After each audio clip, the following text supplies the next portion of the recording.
Thank you. Welcome to Willow's second fall planning parent town hall. We're excited to share some updates in terms of our planning to open safely in person for the fall. We'll have a couple of folks sharing tonight in addition to myself. Megan Coy, our assistant head of school, will be here. Sarah Miller, our middle school co-director, Sally Ziner, our lower school director, and of course the wonderful Lisa Vanderveen will be our facilitator again. We had some questions that parents sent in advance that we'll be answering at the end of the presentation, but if any questions come up during this meeting, please email her and she will be sharing those with me so we can respond to those at the end of the meeting. An overview of our agenda tonight. We'll give you guys an update on the progress in both the outdoor classrooms that we are finalizing, but also the dedicated outdoor space that we're providing for each of our classes on campus. We'll go into some detail about the schedules, which I know is a big question that was unresolved from last time that we met, and be sharing what the in-person schedule, how that will look for the students that are joining us through the blended model, and also the changes to and enhancements we've made to our virtual learning schedule, so you get to see all of those. I will give an update on our new lunch provider and our lunch program, and of course give some of the updates to the health and safety protocols that we'll be putting in place in the fall, keeping in mind that these are continuing to evolve and change, but we'll be sharing our current thinking around some of these health and safety procedures. And then also some updates in terms of communications that'll be coming out and some of the events that'll be happening on campus to get us ready to start fully back in school, and wrapping up with question and answers at the end. So just as a reminder, we are talking about what we're calling now our connected learning model, our Willow connected learning model, which is really a blended learning model that allows students to be in person, other students based on their individual needs to be able to join virtually or do a blend of in-person or virtual, and also what it's going to look like if there are periods that we may have to go back to virtual instruction, and what the daily schedules will be like and how we've made changes there. As a reminder, this is building on our last presentation. There aren't any significant changes to the content that we shared last time. It's just updating you on decisions that have been made since. As I've been talking to colleagues, the opening for schools and doing so safely is a big task, and there are a lot of schools that are feeling ill-equipped to do so. I continue to feel really fortunate that we are at Willow, where so many of the core components of our program really allow for us to be able to adapt to these new safety measures that we have to have in place to return to school safely in person. In addition to the campus, our curriculum, and how those things really support this transition, it's really been incredible to do this planning with our faculty, who are equally as excited to tackle some of these new ways of teaching, and who really are committed to this idea of outdoor learning, and have been doing so seamlessly for so long. So this is just kind of recommitting to something that's always been central to the Willow learning model. As we're preparing to provide spaces that will really support this outdoor instruction, a huge shout out to a couple of folks. Glenn Likas and Adam Kalkin have been really instrumental in helping to plan, design, and construct our outdoor classrooms, as has our amazing facilities director, Jay Gasson. So thank you three for helping us to get ready to create lots of really usable, great space throughout our campus and directly outside of our classroom doors. As you can see, that work is in progress. There was an area that I'll show you on the map that was unused, that's prime space in the center of our campus. With the support of Glenn and other folks, we've been able to clear out that space. We have ordered and will be using reuse sails to create a covered area. And what you see here is the campus map. So I'll give you a little walkthrough of what these different areas are.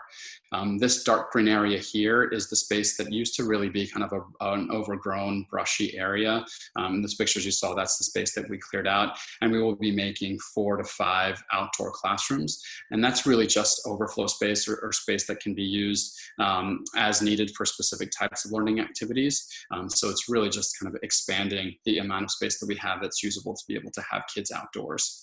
A big reminder for folks, and something that many of our newer families may not be aware of: teaching outdoors and really integrating love of nature and the environment, and is something that's been really central to our philosophy and model, and has been integrated into our curriculum.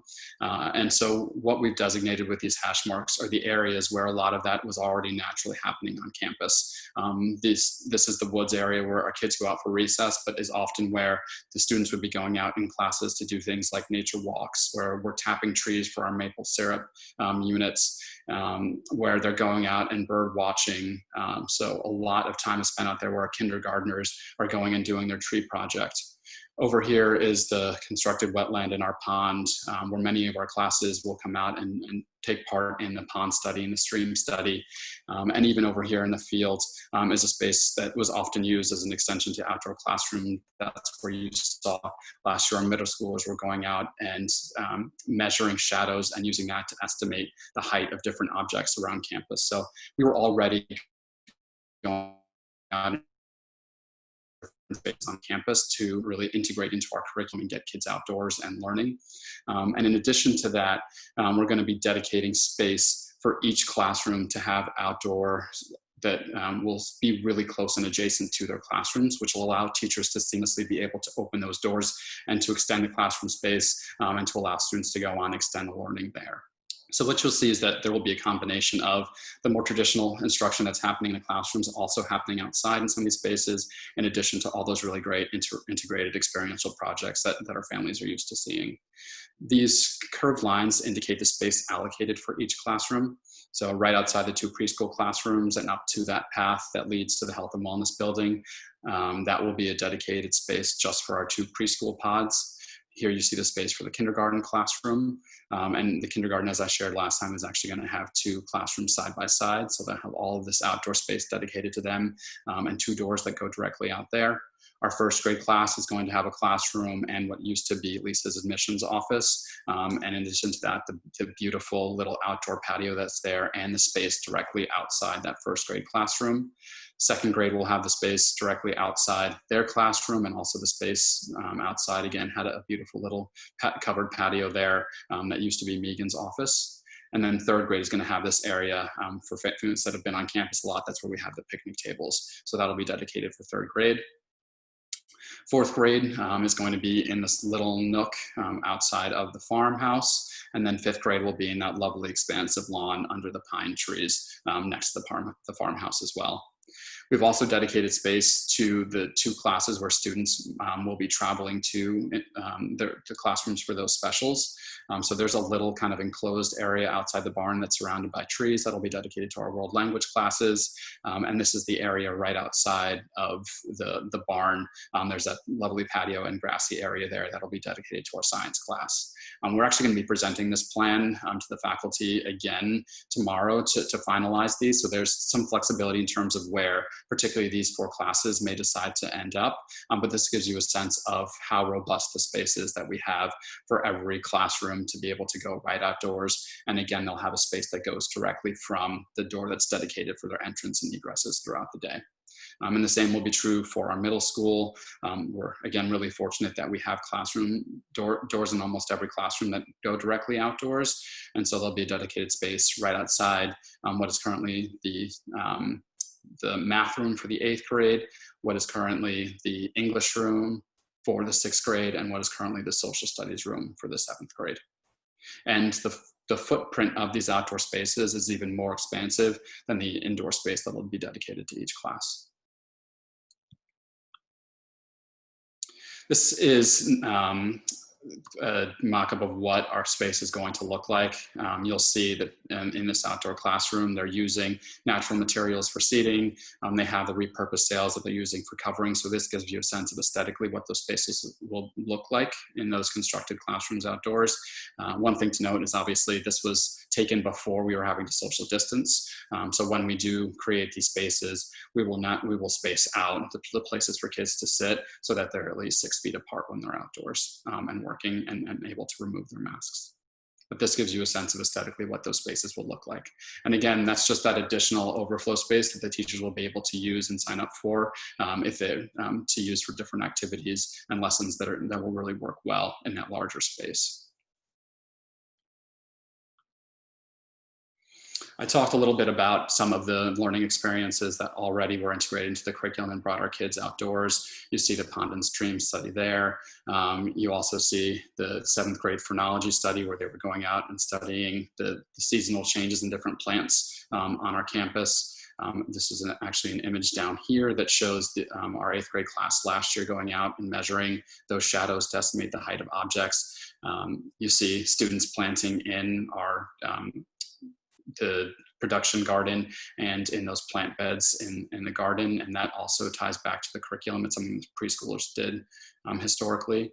But you also see organically that teachers just naturally, when it made sense and when the weather was nice, would let the students go outdoors. And where we're teaching outdoor, you see our preschoolers doing the read aloud there, and some of our 6th graders last year reading outdoors. So just as a reminder, we have always historically integrated going outdoors and learning in nature as part of our core curriculum. But in addition to that, our teachers are really adept at just going outdoors and even doing more of their traditional instruction in those spaces outside of our classrooms.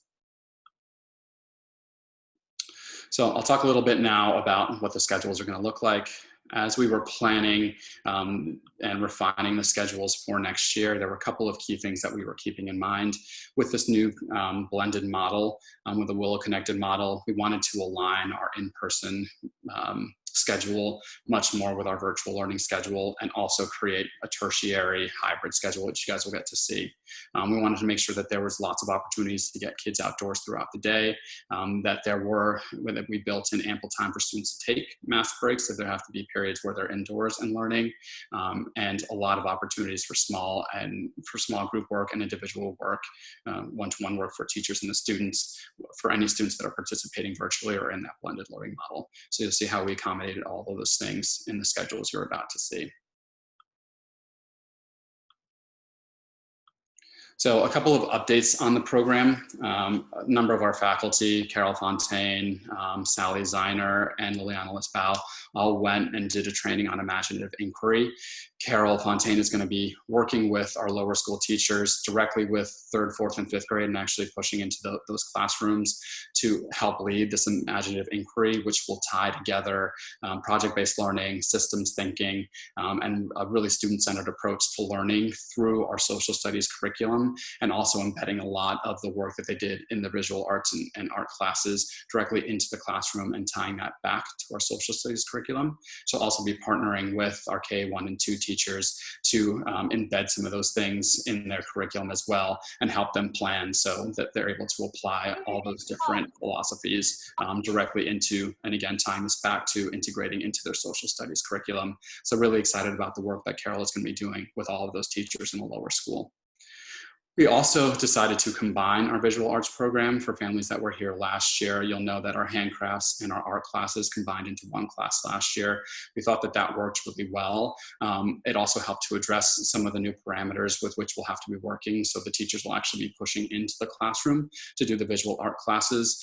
So that combined class really allowed for that to happen, and was also an opportunity to bring the handcrafts curriculum back into the middle school. So in the middle school, students don't regularly have handcrafts. They can opt into architecture as an elective, but this will allow us to have that core visual arts program and embed handcrafts and architecture. So all of our students, K through 8, will be able to participate in that program, and you'll get to see where that's happening in the schedule. One thing to note about the opportunity there is that there will be 2 teachers teaching that simultaneously. So that's really going to allow for those teachers to break the students up into smaller groups and really have a workshop type model with those students. It's something that we've embedded in our literacy curriculum and program in the lower school that we're now going to be able to bring into the visual arts program by having those 2 teachers co-teaching that class. We are adjusting our dismissal time for next year. Historically, we have dismissed at 3 o'clock. Last year, we actually extended our school day to 3:15 to allow for longer block periods in the middle school. But this year, we are adjusting that to dismissal at 2:20 for all students. One thing to note is that with this new schedule, even though the school day is shorter, the instructional time for all the core academic subjects is still identical to, and if not a little bit more than they got in the schedule, the in-person schedule last year. What this is going to allow is a number of different things.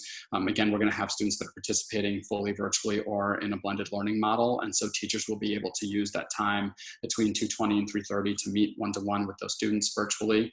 It's going to give teachers more planning time to be able to think about teaching in these new ways. It's going to give us more time as a faculty to meet and brainstorm different ideas, share best practices, and make adjustments along the way to address any challenges that happen, all while being able to ensure that we have the same academic time that we've had historically for those core subjects.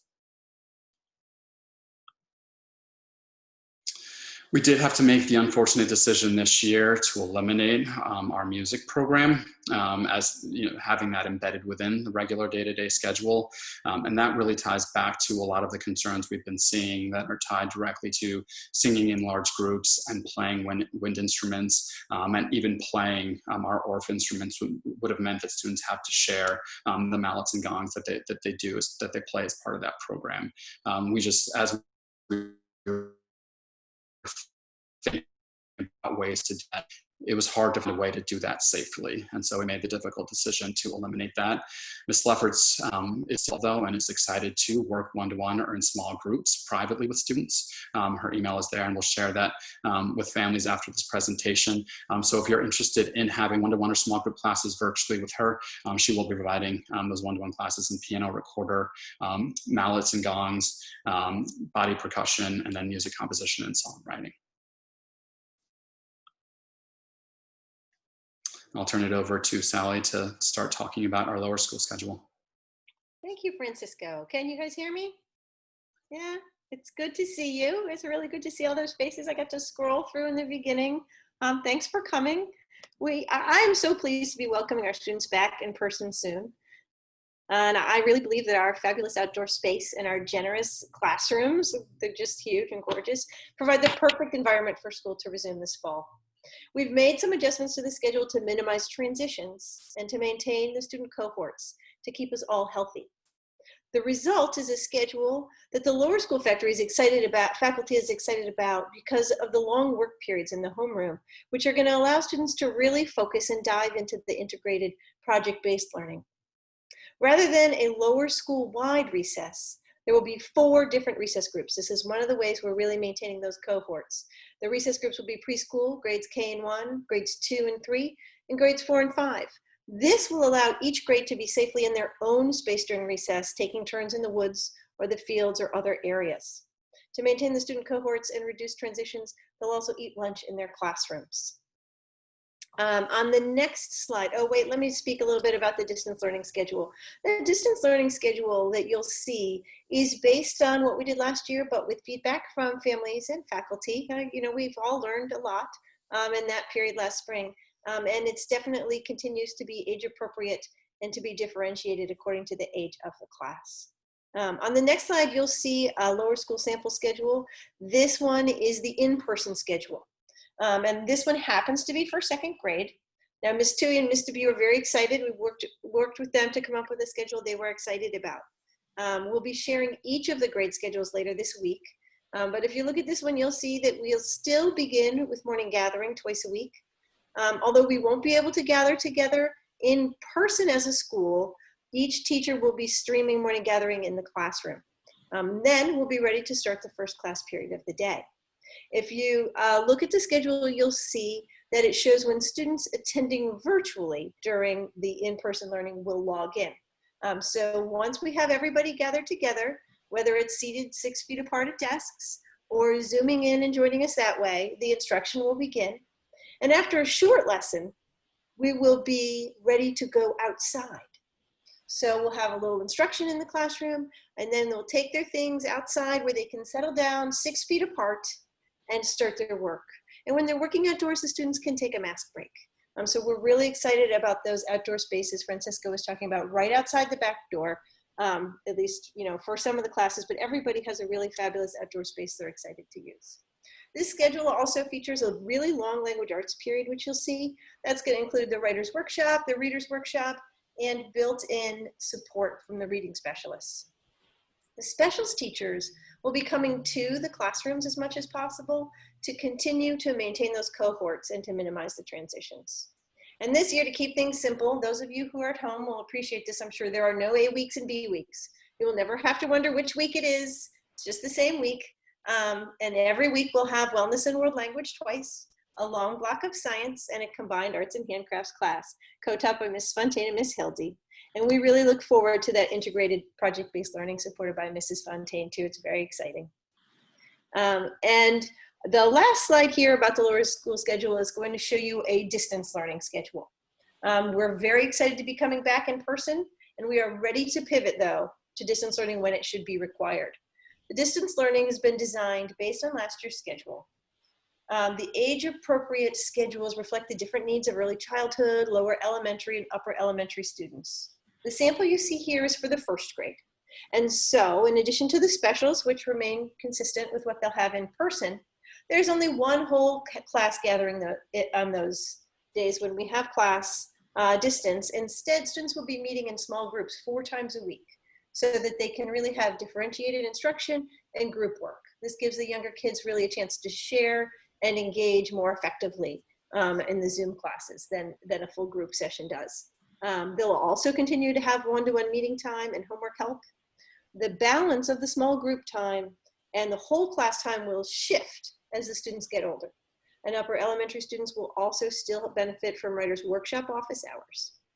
We definitely hope to be here in person, but we are confident that we're ready with a great program during any period that we need to transition to virtual learning. Thanks. Thank you, Sally. And now Sarah is going to share an overview of the middle school schedule and walk you through some examples of the middle school schedules as well. Good evening, everyone. Can you hear me? Yes. Awesome. Okay, so in the middle school, our cohorts will be by grade. And for the most part, teachers are going to rotate through each grade's designated classroom. The exceptions to that will be science, which will remain in the science room, and world language. Because we're keeping students in their cohort, advisory this year will also be by grade. In terms of class frequency, middle school students will have their core subjects for 15-minute periods 4 times a week. Science will have the same amount of time, but instead of 4 separate classes, there'll be double periods 2 times a week.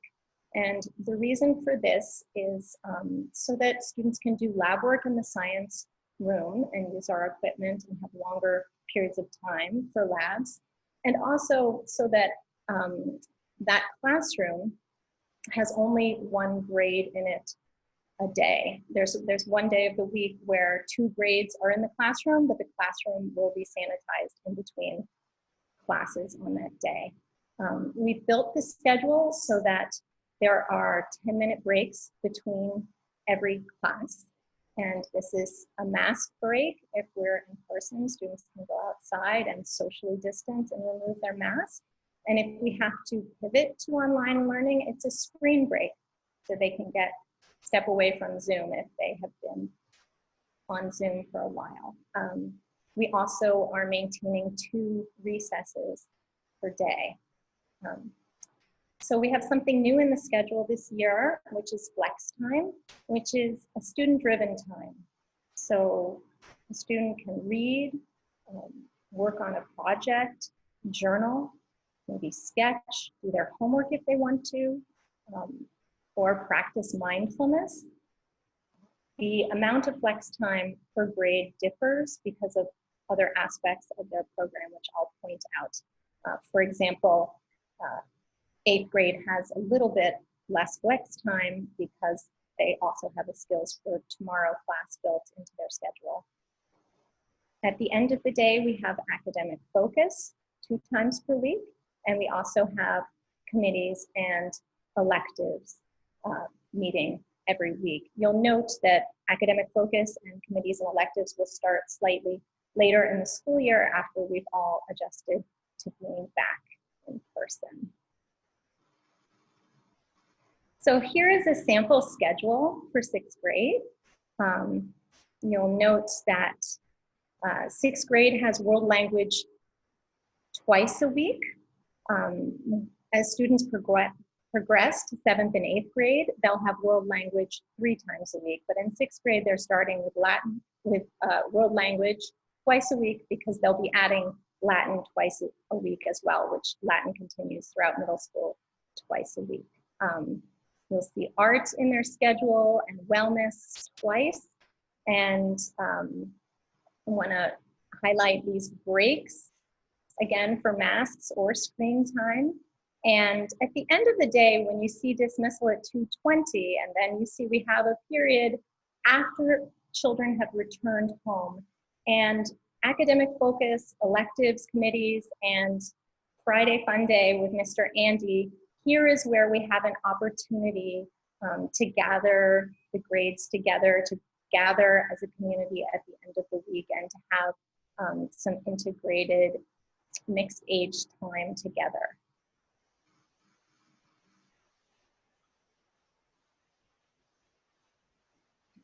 And for our distance learning schedule, it's quite similar to in-person. We wanted to have the schedule be simple, as Sally mentioned. The schedule is tied to weekdays, not A, B, C, D, E, F, G, which is very hard for someone like me to keep straight. So it's tied to a weekday, but also for those of you who have children in the lower school, Sally and I worked closely together to make sure that the morning gathering is at the same time, the snack is at the same time, and lunch is at the same time. So those breaks in the day that your children may have together, where they want to have lunch together or go play outside together, that those line up.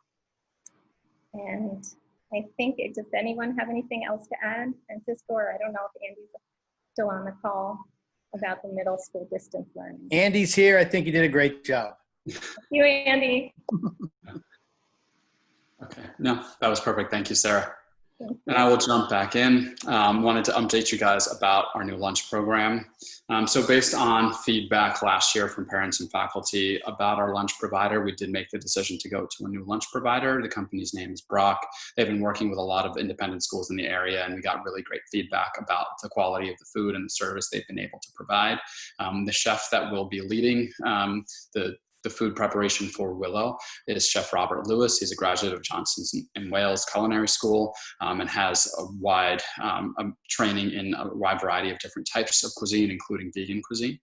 You can see that a lot of the philosophy in terms of Brock and how they source food and the type of food that they provide is really in line with Willow. They really source from local, organic, and environmentally motivated food providers and vendors. They adapt their menus to what's seasonally available. They try as much as possible to reduce the amount of waste that they create and recycle and reuse as much as they can. They do a lot of training and education around sustainability. They're really committed to animal welfare, and they're really dedicated to providing food that is sensitive to the different food allergies that students may have, balancing that while still making really great high quality food. Their website is there, so you can go there and learn more about them. But we're really excited about partnering with them to provide lunch next year. We will actually be charging a food service fee, and that is really dedicated to, the reason for that is a couple of different reasons. We really wanted to go with a high quality food provider that was going to provide the type of lunch that's in line with our mission and philosophy.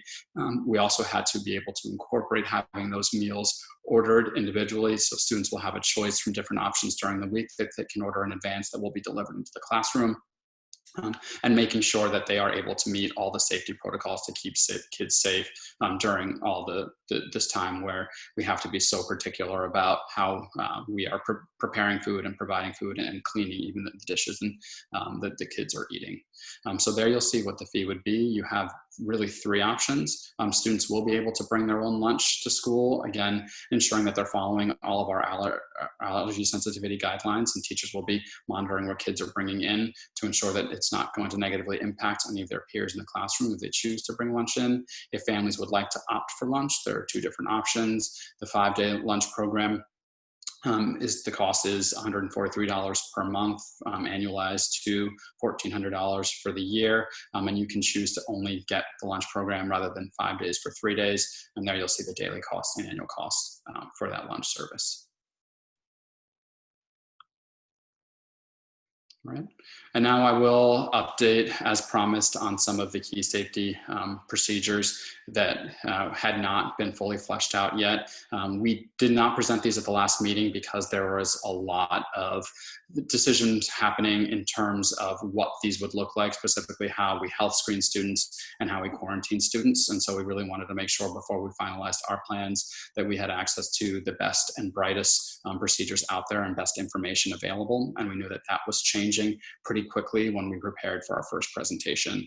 There's a couple of different organizations and folks that we have been consulting with and have helped to advise what these procedures look like. Obviously, we've been referring back to the guidelines for school reopening from the Center for Disease Control. The New Jersey Department of Education and Health's road back to school reopening and the changes they've made since they originally laid out that plan. Reviewing the similar school reopening recommendations from the American Association of Pediatrics and the National Academies of Science, Engineering, and Medicine. There is a pediatrician who is a vice chair of the Bedminster Board of Health, who has been consulting with all NJIS schools and helping us individually put plans in place that are going to keep kids safe. Her name is Allison Agathis. And then I was fortunate to have a connection with Dr. Michael Famulare, who is a research scientist at the Institute for Disease Modeling. He was actually the leader of the efforts in Washington State really early on and continues to act in that role in terms of their state response to the COVID pandemic. And he is essentially a physicist who is trained on the spread of infectious diseases and is really helping us to understand and proactively think about what indicators there might be in the community as cases spike or decrease that we should be taking into account to make the decision about whether we remain attending in person, whether we adjust our schedule in any way, or make that pivot to distance learning. So all of these folks have been really helpful in helping to formalize these plans. Also, a huge shout out to Leanne Bartushak, our school nurse, who's been really at the center of helping to guide the safety protocols that you'll see outlined next. So one thing to note is last year, as there was cases spiking in New Jersey, there was a quick decision at the state level to move all schools to virtual learning. In planning for this upcoming school year, New Jersey has decided to look at that at a more of a local level. So what they've created are smaller regions within the state. We kind of fall between two regions. The school obviously is in what they are calling the Central West, which includes 100 in Mercer and Somerset County. But of course, we have a lot of families coming from these other counties in the Northwest regions, Morris, Passaic, Sussex, and Warren. So they're considering those smaller regions based on what they're seeing in terms of trends of infection rates and hospitalization rates. They will be coding those for 3 different colors, green, yellow, orange, and red. And based on, again, the statistics and the spread within those communities, they may be just dictating whether a school has to move to virtual learning, but doing that in smaller regions versus doing that at the state level. And the New Jersey Department of Health has a lot of great information, and you'll see the link is provided there. So just in terms of how we will be screening students, really what we've been told to consider and what the nurses will be looking for are students that are showing flu-like symptoms. Any student or faculty member that has a fever of 100.5 degrees or higher would be considered ill, and that automatically would preclude you from coming to school, or would mean that a student had to be picked up or a faculty member would have to go home. But otherwise, they'll be looking for a combination of symptoms to make that decision and consider them ill. So it might, and what they're using as a measure is that there are a number of different symptoms that are presenting that are not otherwise explained by things like seasonal allergies or other pre-existing conditions. We will be having parents complete a health screening before they come to school in the morning, and they'll be responding to a number of different questions. There is still question about whether students should have their temperature taken at school. There are some findings that you might get false negatives. So we're still, that's one piece we have not fully decided, is will we be taking students' temperatures ourselves, or will we ask parents to do that before coming to school and report that as part of the questionnaire. But depending on students' temperatures and faculty's temperature that morning and how they respond to a number of other questions, they may have to call the nurse, and Leanne is going to be taking the lead as our lead nurse. And so in the morning, depending on how you respond, you may be prompted to have a conversation with her where she would help to determine if that student is safe to come to school or whether you should decide to keep them home. If a student is found to be symptomatic on campus, you will see that we have designated space for them to go. And again, that would mean that they had at least one or more of those symptoms that could not otherwise that could otherwise be understood. And they would be brought to one of those spaces. We have a space outdoors that will essentially act as our triage location. So if a student has to go to the nurse for any reason, if they're feeling ill, if they had an injury, the teacher would bring them over to that outdoor tent. And that's where the nurses will check that student and determine, do we think that they might be ill and thus need to go home? And they would, in that case, be brought over to those rooms where they would be isolated from other folks and have to wear a mask while they're in there and waited to be picked up. The same would be true for faculty. If they aren't presenting as ill, then they would be able to go into the nurse's office to receive medications if they needed that, or receive any first aid that they might need. And one thing that is going to be really important is that families keep emergency contact update. If there ever is a kid that is ill on campus, it's just really important that they go home and be seen by a doctor as quickly as possible, by their pediatrician as quickly as possible. So if a student is considered ill on campus, they will be sent home, and the next steps would be for that student and the parent to be seen by the pediatrician. These can be done as televisits or in-person visits. That pediatrician would then make the determination if that student was ill, what type of illness that would be. They would mandate whether a student need to get a COVID tested, so they would be making that decision. If they felt that the student did not have COVID, they would have to contact the school either through written communication or contact the nurse directly to share what they believe is going on with the child. And regardless of what illness it might be other than COVID, that student would have to be symptom-free for at least 24 hours before they were able to return to school, and that's symptom-free without taking any fever-reducing medication. And so they'll have to be first cleared by their physician to return to school, and then not be symptomatic for 24 hours to return, or share proof of a negative COVID result with the school nurses in order to be able to return once they've been deemed sick at school. And remember that at any point while we're waiting for COVID results or to hear from the doctor what they think, students will be able to participate in that hybrid model and join their peers virtually and continue their education seamlessly if they're feeling up to it, of course.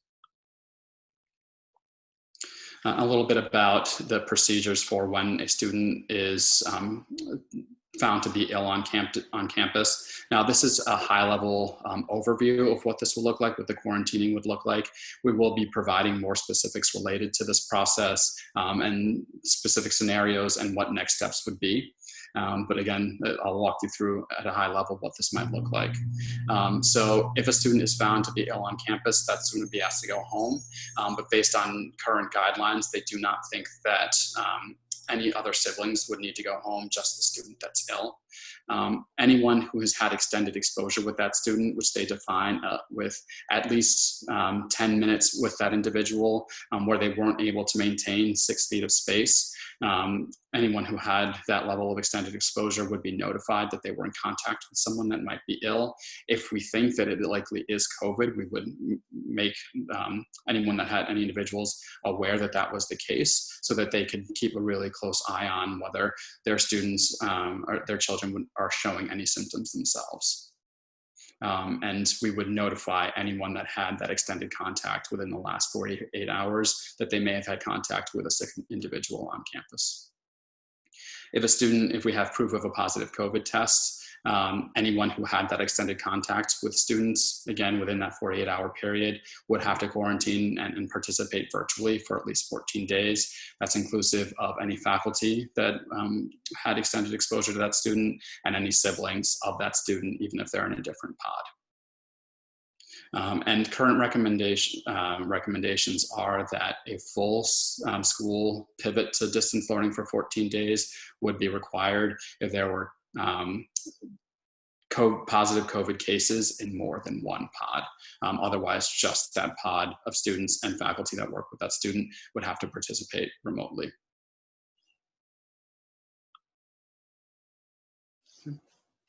As we shared last time, New Jersey followed suit with what was already going to be our plan for masks, is that any students have to wear masks when they are on campus. And the only exceptions would be if they are outdoors and can maintain at least 6 feet apart from one another, and indoors during lunch, when they're eating lunch or having snacks. And that is once they are seated with a plastic partition that would separate them, they'd be able to take their masks off to eat in the classroom. But otherwise, anytime students are indoors, they will be required to wear a mask.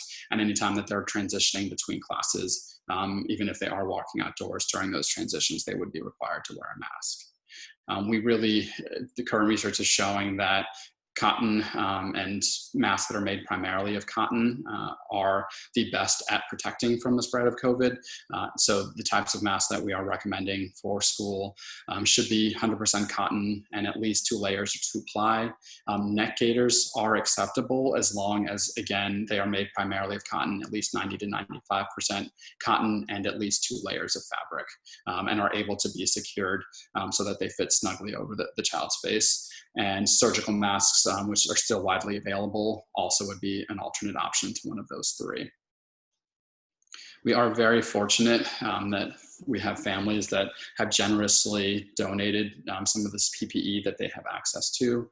One of our families, Jan and Vidi, that have had 2 preschoolers last year, and Param, who you see there wearing the mask, will be in our kindergarten, but they're actually providing masks for all Willow students. So every Willow student will get a mask that's appropriate to their size based on age, and they'll get a set of 5 of those masks that you see Param wearing.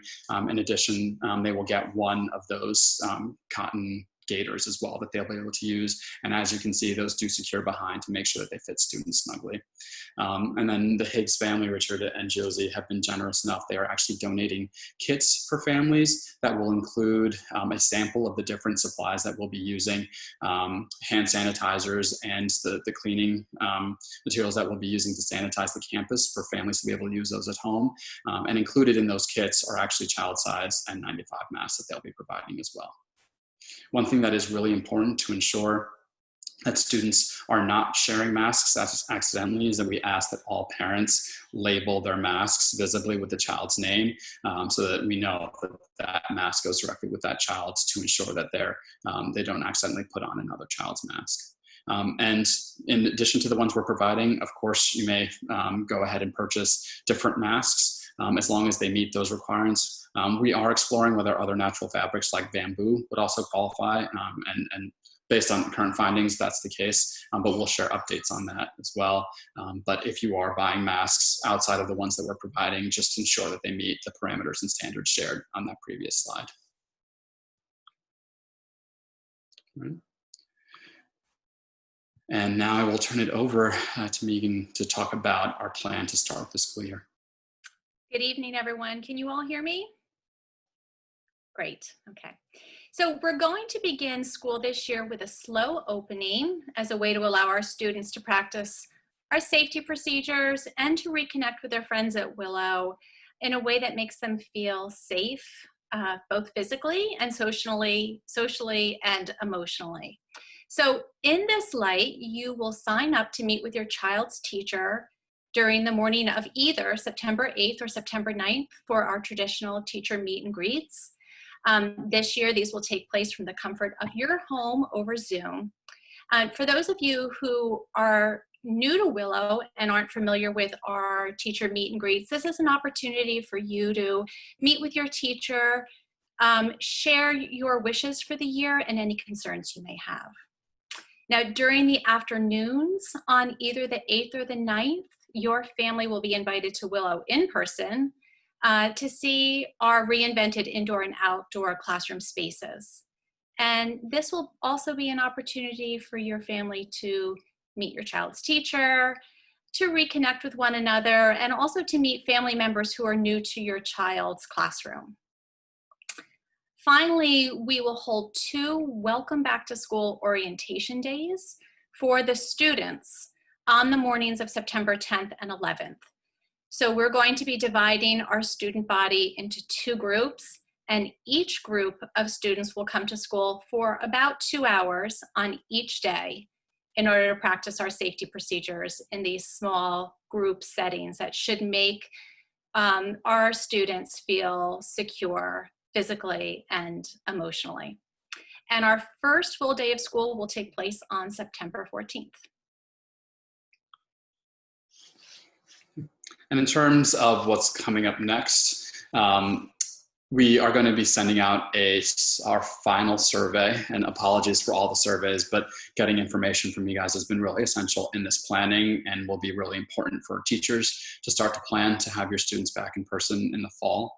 So we'll be sending out a survey where we'll ask you to commit by the end of day this coming Monday about whether you'll be participating fully in person, whether you'll be fully virtual, if you want to do a hybrid model where you attend some days in person and some days virtually, what schedule you would like to lock in. And this is a commitment for at least this first semester. And certainly as the circumstances change, we can have a conversation about that.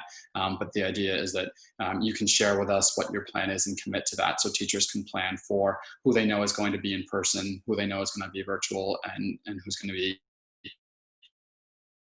attended model when they start the school year and through this first semester.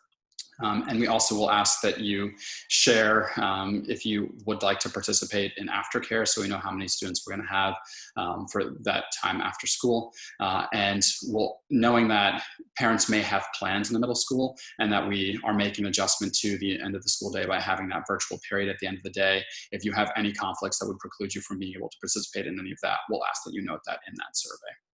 All right, in addition to the survey that'll go tomorrow, there'll be a lot of mailings. The next summer mailing will be this Friday with a bunch of back to school reminders. The supply list will be included there.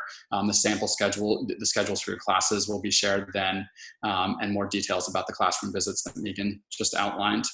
And then in the following weeks, you can expect that there'll be lots of updates coming out as we're finalizing these the quarantining and exposure protocols, as we're updating the parent handbook, class lists, and lots of other information. We are still working through the community commitments, and so we have a group of parents that are working on that now, a smaller group within our task force, and so we'll continue to meet over the next 2 weeks to finalize those.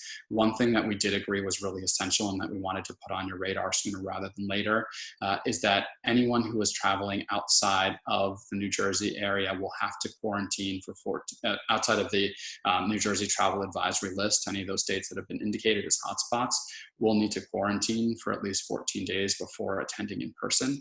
And so please make note of that in your travel plans if you will be traveling to any of those states, that you plan to quarantine and attend virtually if you won't have 14 days before you return, to keep the entire community safe. All right, and all these updates, in addition to going out over email, will be shared on our website, on our Willow Together page, where we're updating all of these safety processes and protocols and all of our planning as those plans are being finalized. Now we'll open it up to questions. Lisa, what do we have come in? We do have quite a few here. Lots of good stuff to discuss. All right. First question, my kids want to return to school because they miss their friends and teachers, and as parents, we want to promote social and emotional connection. How is Willow enabling and prioritizing social emotional learning in a masked, socially distanced classroom? Yeah, so as Sally indicated, and I think it's important to think a little bit differently about our lower school versus our middle school. We really are asking our teachers in the lower school to take every opportunity that they can to teach outdoors. And so as Sally shared, they might be doing 15 to 20 minute lessons in their classrooms where students were seated and masked. but we really do feel like a large proportion of their day will be outdoors, where they'll be able to remove their masks, maintain that social distancing so everyone's safe, but be able to make those connections with one another and with their teachers. In the middle school, because they are older students, they're able to sustain wearing masks for longer periods, and we've built in those mask times. The proportion might be different than we'll see in the lower school, but for those younger kids where we know where that's most essential, a key to that is going to be getting them outdoors as much as possible. And in addition to that, as Megan shared, one of the reasons that we really wanted to have that time, that first week, to practice these safety processes, there's going to be a lot of sharing about why those processes are in place, tying those back to the virtues so students understand why it's so important in terms of our community to make some of these sacrifices and to do things that might be uncomfortable to keep everyone safe. We'll have training from the teachers and nurses in terms of safe hygiene. So we really want this to be focused on keeping kids safe, keeping our community safe without creating any fear. And again, getting kids outdoors as much as possible, mask-free, so they're able to make those connections socially with one another.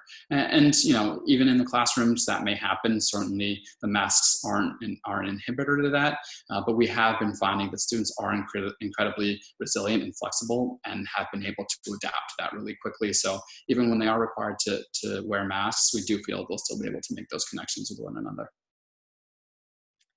Thank you. Next question. I know this was covered in the last town hall, but are there any updates on faculty and staff changes, and have any faculty or staff decided not to return due to health concerns?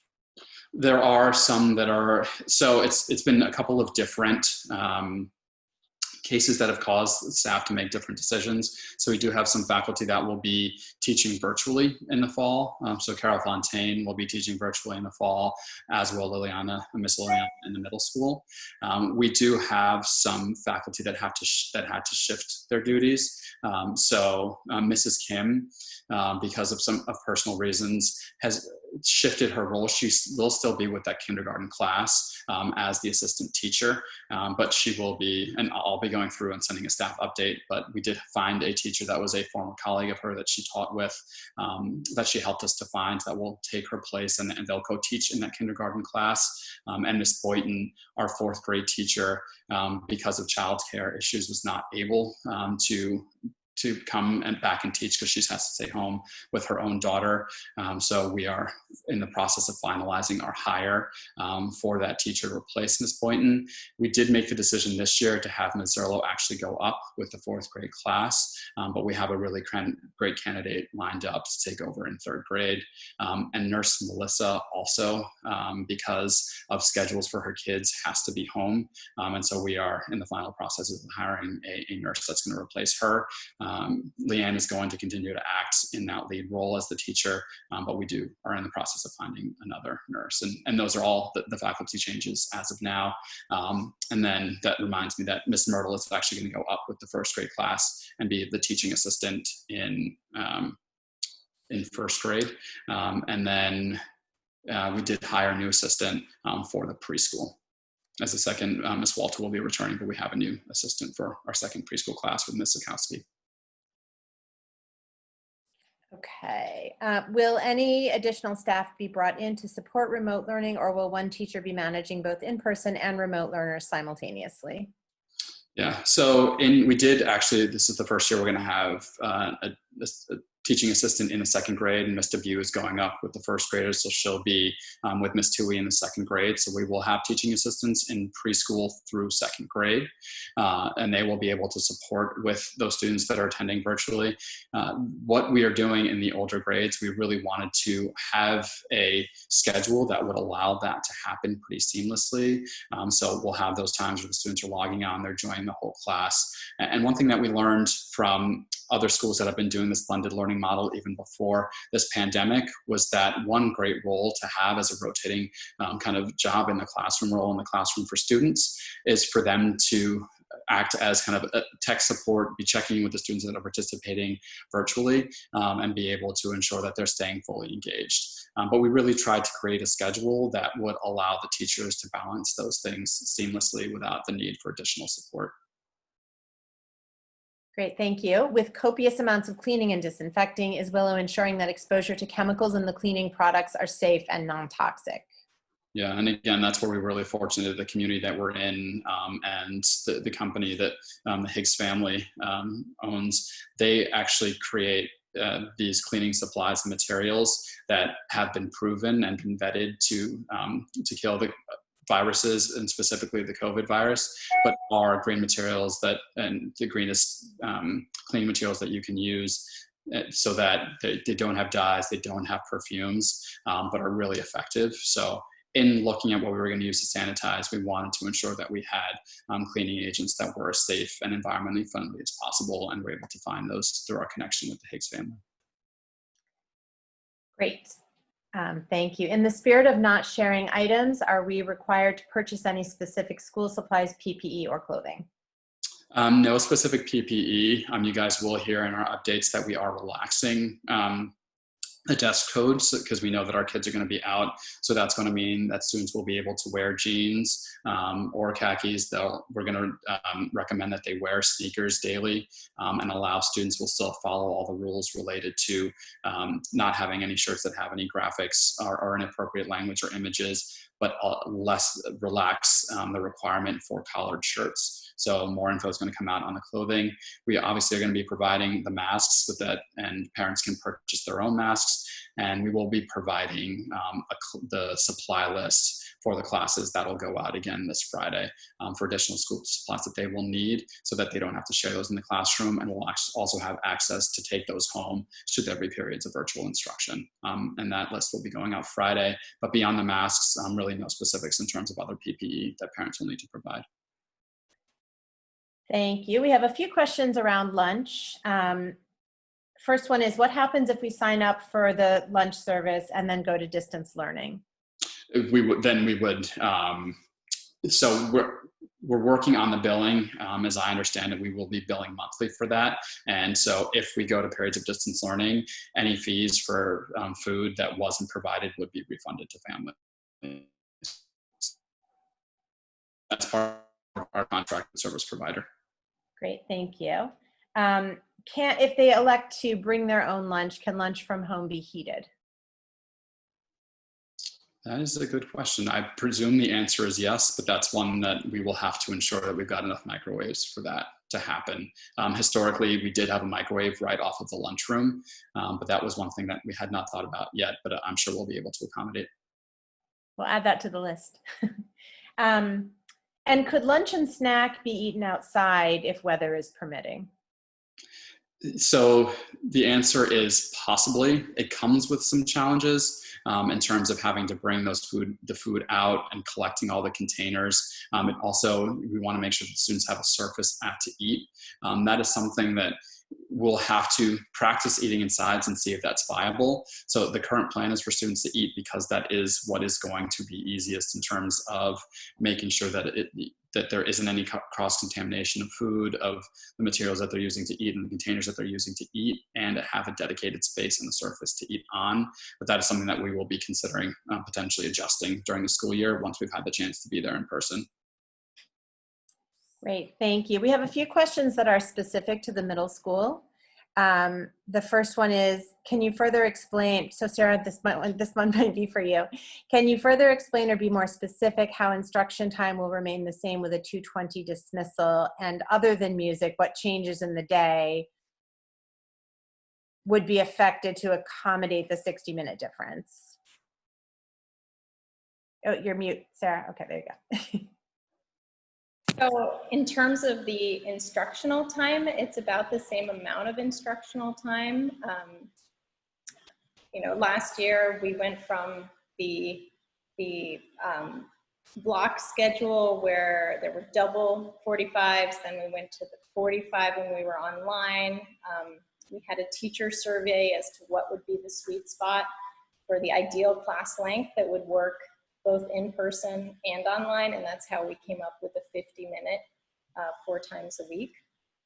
And just keep in mind, when we had that block schedule, the only class that was meeting every day was our math class. And so the other classes weren't meeting every day, and now we'll have all academic classes meeting 4 days a week. Sally was actually the one that built the schedule last year, and so we had a calculation of the instructional minutes And as we were looking at the new schedule, we actually calculated that again. And in a lot of cases, we actually were able to get back 5 minutes of instructional time, 5 more than we even had in our in-person schedule last year. A lot of that comes from minimizing transitions. So as the specialists are coming into the classrooms, we're able to make up a lot of space there and having fewer transitions during the day. So that's really where we're able to make up some time while maintaining that academic time that's so essential. And in terms of part 2 of the question as to how the day is made up, I think just shortly, I think in a couple of days, Carrie's going to be sharing out those schedules. So that will answer your question more clearly. But, you know, 7th and 8th graders are having world language 3 times a week and Latin twice. 6th grade, it's twice a week and Latin twice. They'll still have wellness twice a week, art 1 time a week, but time to keep developing whatever project they're working on during flex. I hope that answers your question. Thank you. Another question for the middle school. Might the 220 dismissal change as COVID precautions change? Our plan is to keep that dismissal for the full school year. And one of the key things is that we have many families that have students in our middle school and our lower school. And so we wanted to keep that dismissal time consistent so parents aren't having to come back to campus to pick up kids at different times if they have kids in different divisions. So the plan is for us to keep that school schedule for the year. And again, we were really intentional in designing the program to ensure we didn't have any lost academic time, even with that shortened school day. Great, thanks. I think you may have answered this question with the map of the regions of New Jersey, just in case there's anything else to add. How will the decision be made about moving fully virtual and what are the parameters? So that's one of the things we're still working on, and that we are working to get some clarity, some objective clarity about what data we should be looking at and what markers would be, that it would be time to pivot from Dr. Famulare, who's that epidemiologist out in Washington State. So that is something that is in process and determining. Certainly we will be bound to what New Jersey determines in terms of pivoting to virtual within those smaller regions that they've outlined, but we really want to have some clear benchmarks in place that would allow us to proactively gauge, are we moving in that direction where we might have to pivot to doing virtual learning? And as we outline those, we'll share those with you. And the idea being that we may have to make the decision to do that even before that's called and communicate that earlier if we see that trends are moving in that direction, and that we have to do that to keep our kids and our faculty safe. This one just came in that's a piggyback on that question, and you may have just answered this to the best of your ability at this point, but the question is, I have the same question. Can you talk us through the triggering protocol that would instigate pivoting to remote learning? What are the indicators that are going to comprise the discrete decision, and how to ensure that it's preemptive and not lagging, for example, after we already have a cluster outbreak? Right. Yeah, and that's why we wanted to not just rely on the state and have some, measures that we can proactively use to guide that decision from an expert in that field. That list and those benchmarks have not been finalized yet. So as soon as we have those will be something that we communicate out with our communications leading up to school opening. Great, thank you. A couple more middle school questions. For the middle school, why not have full-time outdoors as well as much as possible? Yeah. And we're certainly going to encourage teachers to teach outdoors as much as possible. And again, all the classrooms will have that dedicated space. It just may not be the same proportion that you would see in the lower school because, again, students are able to wear masks for longer periods of times. There's lots of mask breaks built in. So the need to do that is not as pressing as it would be in the lower school. But we certainly, teachers are going to work to do that as much as possible. And I think what you'll see, like in the lower school, is they may have some time in the classroom where lessons are being delivered. And then during that independent work time, the students can move outdoors to spread out, be able to take the masks off. And learn outdoors and continue what was already started in the classroom. I think the proportion is just going to look differently than it might in the lower school because of kids' abilities to socially distance. We have small classes in the middle school and lots of space in there, and they're able to wear the mask for longer. So it's really going to depend on what the teachers are teaching and what makes sense for that lesson that given day. Great, thank you. And I think this is the last middle school question. I have a couple other lower school questions. As Ms. Liliana won't be present in school, how is the class going to work for the students present in school? Yeah, so Miss Liliana will be joining virtually. She'll be projected on the boards. The students will be able to see her, and we'll have another faculty member in there with the students. And so they may be using the laptops at certain points. We'll also have some kids that may be attending virtually, but it will be a combination of her being there virtually, providing materials, and having another faculty member to support in person with the students. Thank you. Before I move back to lower school, we had a couple people just expressing their sincere gratitude for the families who have provided masks and PPE and cleaning supplies. So I just wanted to share that with everyone. And again, thank you to those families. From a lower school parent, could you please talk about what weather would be considered too extreme to have classes outside? Yeah, that's actually something that we're going to be strategizing with some experts in outdoor education. We actually have a couple of outdoor schools, so understanding with them what they classify as whether that's too extreme. We have been having this conversation with the faculty, so we have clear benchmarks. If we know that there's going to be extensive periods of rain throughout the day that could lead to flooding, if we know that the weather is going to be extremely cold, we may have to call inclement weather days or have a higher proportion of instruction indoors, and that's one of the pieces that we are working through and have not finalized yet. And we know that we've got a little time to prepare for that given the weather that we typically have in the fall. And I think this is the last question. If I've missed anyone, I'm sorry. Please email me or Francisco directly, and we're happy to continue the conversation. But I think the last question is, if you're in contact with a positive person, a COVID positive person, can you forego the 14-day quarantine with a negative test result? Yes, you can, and that's a good question. So you do have to, it has to be 3 days after, three to 4 days after that exposure point, you can then get tested. And if you get a negative test result within 24 to 48 hours, and the nurses, all the school nurses are actually compiling a list of centers or places where you can get tested and get rapid results.